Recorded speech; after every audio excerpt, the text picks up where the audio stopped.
Hello everyone, welcome back to my channel. मैं हूं अंजनी और आज की इस वीडियो में हम सीखेंगे कि टैली प्राइम में लेजर कैसे क्रिएट करते हैं, उसमें मॉडिफिकेशन कैसे किया जाता है, डिलीट कैसे करते हैं और डिस्प्ले कैसे किया जाता है। अगर आपने हमारे लेक्चर 2 देखी है तो उस वीडियो में हमने कंपनी क्रिएट करना सीखा था। आज उसी कंपनी के अंदर हम लेजर बनाना सीखेंगे। तो चलिए बिना टाइम वेस्ट के वीडियो को शुरू करते हैं।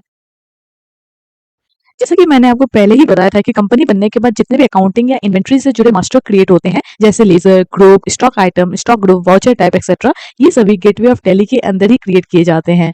कंपनी सिर्फ एक बार क्रिएट होती है, लेकिन बाकी मास्टर यहीं से मैनेज किए जाते हैं। दोस्तों, अगर आप टैली पहली बार सीख रहे हैं तो इस वीडियो को शुरू से आखिर तक जरूर देखना, क्योंकि लेजर अकाउंटिंग का सबसे इंपॉर्टेंट कॉन्सेप्ट है। चाहे कोई भी बिजनेस हो, उसकी अकाउंटिंग बिना लेजर के पॉसिबल नहीं है। मैनुअल अकाउंटिंग में पहले जनरल एंट्रीज बनाई जाती है और फिर उन्हें लेजर में पोस्ट किया जाता है, लेकिन कंप्यूटराइज्ड अकाउंटिंग यानी टैली में सबसे पहले लेजर क्रिएट किए जाते हैं, उसके बाद वाउचर एंट्रीज की जाती है। इसीलिए लेजर बनाना सीखना बहुत जरूरी है। अब हम सबसे पहले समझते हैं कि लेजर क्या होता है। आप अपने स्क्रीन के ऊपर लेजर की डेफिनेशन देख सकते हैं, जो कि है a ledger is a book containing accounts in which the classified and summarised information from the general is posted as debit and credit. It is also called the second book of entry. इसका मतलब है laser एक ऐसी book होती है जिसमें general से आने वाली सभी ट्रांजेक्शन को क्लासिफाई यानी अलग अलग अकाउंट में बांटकर समराइज करके रिकॉर्ड किया जाता है। सरल भाषा में कहें तो लेजर किसी एक अकाउंट का पूरा हिसाब किताब होता है। चलिए मैं आपको एग्जांपल से समझाती हूँ। अगर आपके बिजनेस में कैश से रिलेटेड जितने भी ट्रांजैक्शन होंगे, जैसे कैश रिसीव हुआ, कैश पेमेंट हुई या फिर कैश विड्रॉ किया गया, तो ये सभी ट्रांजैक्शन कैश अकाउंट लेजर में रिकॉर्ड होगा। इसी तरीके से बैंक का अलग लेजर होगा, कस्टमर का अलग होगा, सप्लायर का अलग लेजर होगा और परचेज और सेल का भी अपना अपना अलग लेजर होगा। यानी हर अकाउंट का अपना अलग अलग लेजर होता है, जिसमें केवल उसी अकाउंट से जुड़े ट्रांजेक्शन को दिखाया जाता है। इसी वजह से लेजर को सेकंड बुक ऑफ एंट्री भी कहा जाता है, क्योंकि जनरल में एंट्री करने के बाद वही एंट्रीज अलग अलग अकाउंट में लेजर में पोस्ट की जाती है। लेकिन ध्यान देने वाली बात यह है कि टैली प्राइम में हमें पहले जनरल नहीं बनाना पड़ता। टैली में सबसे पहले हम लेजर को क्रिएट करते हैं और उसके बाद वाउचर एंट्री करते हैं। टैली अपने आप उन एंट्रीज को रिलेटेड लेजर में रिकॉर्ड कर देता है। अब लेजर क्रिएट करने से पहले मैं आपको एक बहुत जरूरी बात बताना चाहती हूँ। टैली में दो लेजर पहले से बने हुए मिलते हैं, चाहे आप टैली प्राइम यूज कर रहे हैं या फिर ERP 9। ये दोनों लेजर हमेशा अवेलेबल रहते हैं। पहला है कैश, दूसरा है प्रॉफिट एंड लॉस अकाउंट। इन दोनों को हमें अलग से क्रिएट नहीं करना पड़ता है। ऐसे ही आप इस क्रिएट के ऑप्शन में जाकर लेजर को क्रिएट कर सकते हो। ऐसे ही आप इस ऑल्टर के ऑप्शन में जाकर लेजर को मॉडिफाई और कुछ चेंजेस कर सकते हो। ऐसे ही आप इस चार्ट्स ऑफ अकाउंट्स में जाकर लेजर को देख सकते हो। ये जो प्री डिफाइंड लेजर है, उसको देखने के लिए आपको चार्ट्स ऑफ अकाउंट्स में जाना है। उसके बाद आपको यहाँ पे ये लेजर का ऑप्शन देखने को मिलेगा, इस पर आपको क्लिक कर लेना है। उसके बाद आपको सिंपली कीबोर्ड की मदद से F5 को प्रेस कर देना है। ओके, इस तरीके से F5 को आप जैसे प्रेस करोगे, आपको यहाँ पे जो भी प्री डिफाइंड लेजर है वो आपको देखने को मिल जाएगा। आप यहाँ पे देख सकते हो name of ledger cash and दूसरा है हमारा profit and loss account. Ledger create करने के लिए आपको सबसे पहले गेटवे ऑफ टैली में जाना है यहाँ पर, और यहाँ पर आपको ये मास्टर सेक्शन के अंदर ये क्रिएट का ऑप्शन दिखाई देगा। इसके ऊपर जाकर आपको एंटर को प्रेस कर देना है। उसके बाद आपके सामने ये अकाउंटिंग मास्टर्स दिखाई देगा, जिसके अंदर आपको लेजर का भी ऑप्शन दिखाई देगा। इसके ऊपर जाकर आपको एंटर को प्रेस कर देना है। उसके बाद आपके सामने ये लेजर क्रिएशन का पेज ओपन हो जाएगा। अब हमें अपनी कंपनी के लिए कौन सा लेजर बनाना है, ये हमें जनरल एंट्री से पता चलता है। इट मीन्स लेजर हम तभी बना सकते हैं जब हमें जनरल एंट्रीज के बारे में पता हो, किस साइड को हमें डेबिट करना है या फिर किस साइड को हमें क्रेडिट करना है। अगर हमें ये आता है तभी हम लेजर को क्रिएट कर सकते हैं। जैसे कि कोई भी बिजनेस स्टार्ट करने से पहले हमें कैपिटल की जरूरत होती है, तो हमें यहाँ पे कैपिटल अकाउंट का लेजर बनाना पड़ेगा। तो ये लेजर बनाने के लिए सबसे पहले आपको नेम वाले सेक्शन में जाना है और आपको यहाँ पे लिखना है कैपिटल अकाउंट। ओके, इस तरीके से आपको लिख देना है। यहाँ पर मैं एक चीज बता दूं कि यहाँ पर दो चीजें मैंडेटरी होती है। एक तो हो गया लेजर नेम और दूसरा हो गया अंडर ग्रुप। बाकी चीजें ऑप्शनल होती है, आपके रिक्वायरमेंट के ऊपर डिपेंड करती है। यहाँ पर कैपिटल अकाउंट लिखने के बाद आपको एंटर को प्रेस करना है। उसके बाद आपको एलायस का ऑप्शन दिखेगा, इसका मतलब है कि आप इसका शॉर्ट नेम भी दे सकते हो। उसके बाद आपको एंटर को प्रेस करना है। एंटर प्रेस करते ही ये अंडर ग्रुप के वाले ऑप्शन में चला जाएगा और आपको यहाँ पर लिस्ट ऑफ ग्रुप्स देखने को मिल जाएगा। आपका ये जो लेजर है ये किस ग्रुप के अंडर आता है, तो आपको यहाँ पे बाय डिफॉल्ट कैपिटल अकाउंट दिखाई देगा।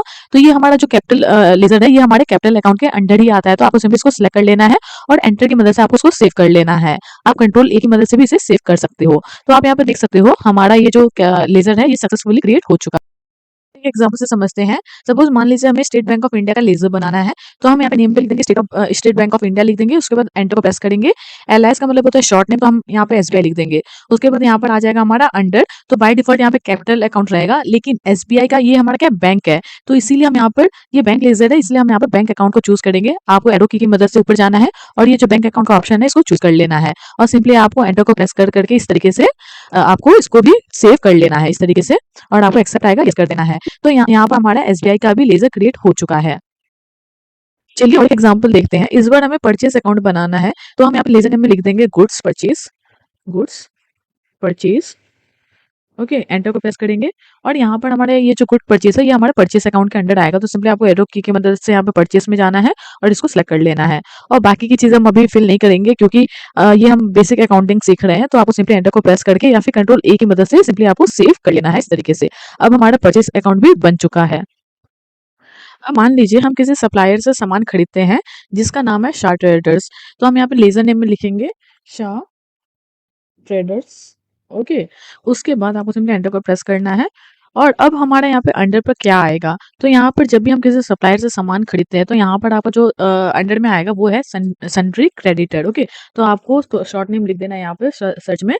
तो अब आपको यहाँ पे दो ऑप्शन दिखाई देगा, तो आपको यहाँ पे सन्ड्री क्रेडिटर वाला ऑप्शन चूज कर लेना है। उसके बाद सिंपली आपको कंट्रोल ए की मदद से सेव कर देना है, या फिर आप एंटर प्रेस करके भी इसको सेव कर सकते हो। तो हमारा ये भी हमारा लेजर क्रिएट हो चुका है। अब देखते हैं कि हमने जो लेजर बनाए हैं वो कहाँ दिखाई देंगे। इसके लिए आपको फिर से चार्ट्स ऑफ अकाउंट्स में जाना है। तो सबसे पहले आपको गेटवे ऑफ टैली पर आ जाना है। उसके बाद आपको यहाँ पर चार्ट्स ऑफ अकाउंट्स का ऑप्शन दिखाई देगा, इसके ऊपर क्लिक कर लेना है। उसके बाद यहाँ पर आपको लेजर का ऑप्शन दिखाई देगा, इसके ऊपर आपको क्लिक कर लेना है। उसके बाद आपको सिंपली F5 को प्रेस कर देना है, या फिर आपको यहाँ पर ये ऑप्शन दिखाई देगा, इसके ऊपर आपको क्लिक कर लेना है। उसके बाद अब आप यहाँ पर देख सकते हो पहले से जो हमारा प्री डिफाइंड लेजर था कैश, और यहाँ पर हमारा था प्रॉफिट एंड लॉस, उसके अलावा जो भी हमने यहाँ पर लेजर बनाया है वो सारे लेजर यहाँ पे हमें दिखाई दे रहा है। तो मान लीजिए आपने किसी लेजर में कोई गलती कर दी, जैसे उसका नाम गलत लिख दिया या फिर अंडर ग्रुप आपने गलत सेलेक्ट कर लिया, तो इसे हम एडिट कैसे करेंगे। इसके लिए आपको फिर से क्या करना है, एस्केप बटन की मदद से आपको गेटवे ऑफ टैली में आ जाना है। यहाँ पर आपको एक ऑप्शन दिखाई देगा क्रिएट के नीचे ऑल्टर का, इसके ऊपर आपको एंटर को प्रेस कर लेना है। उसके बाद यहाँ पर लेजर का ऑप्शन दिखाई देगा, इसके ऊपर आपको एंटर को क्लिक कर लेना है। उसके बाद जहाँ पर जिस भी आपके लेजर में जो भी गड़बड़ हुआ है उस लेजर को आपको चूज कर लेना है। सपोज यहाँ पर कैपिटल अकाउंट में चूज कर लेती हूँ, और यहाँ पर मेरे से कुछ गलती हो जाता है, तो मैं यहाँ से जो भी चीजें मुझे मॉडिफाई करना है मैं उसको यहाँ से सिलेक्ट करके चेंज करके सिंपली इस तरीके से एंटर प्रेस करके फिर से मैं इसे सेव कर दूंगी। ओके, अब मान लीजिए आपको कोई लेजर को डिलीट करना है, तो उसके लिए भी आपको ऑल्टर पर जाना है। उसके बाद आपको यहाँ से लेजर को सिलेक्ट करना है, और सपोज मान लो आपको यहाँ पर ये जो ट्रेडर है शाह ट्रेडर, इस लेजर को डिलीट करना है, तो सिंपली आपको उसको सिलेक्ट कर लेना है। उसके बाद आपको यहाँ पर नीचे दिखाई देगा डिलीट का। ओके, तो यहाँ पर नीचे एक लाइन है, तो ऑल्ट के साथ हम इसको इस्तेमाल करेंगे, तो आपको सिंपली ऑल्ट के साथ डी को प्रेस करना है। यहाँ से आपको कंफर्मेशन मांगेगा, तो सिंपली आपको यस कर देना है। तो आप यहाँ से देख सकते हो हमारा जो शाह ट्रेडर्स वाला लेजर था वो डिलीट हो चुका है। यहाँ पर एक ध्यान देने वाली बात है, जिस लेजर में कोई वाउचर एंट्री हो चुकी है उसे डिलीट नहीं किया जा सकता।